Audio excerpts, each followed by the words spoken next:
Pozdrav ekipa, dobro jutro. Evo, javljamo se iz Rijeke. Puno mi vas je pisalo treneru kad se vraćate, kad dolazite nazad s godišnjeg odmora, pa evo da javim svima, da nam pišem pojedinačno.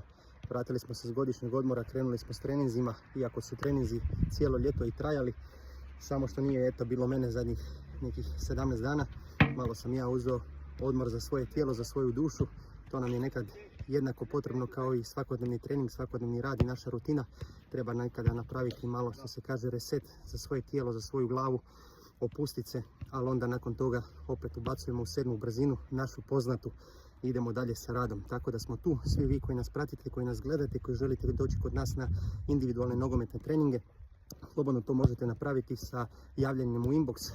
Tu smo, radimo svaki dan. Uz mene su još tu i trojica mojih kolega koji mi pomažu, tako da slobodno se javite. Biće nam drago da dođete, da nas malo upoznate, da nas vidite šta radimo, kako radimo i da napravimo jednu dobru poslovno sportsku suradnju. Vidimo se. Lijep pozdrav, čao.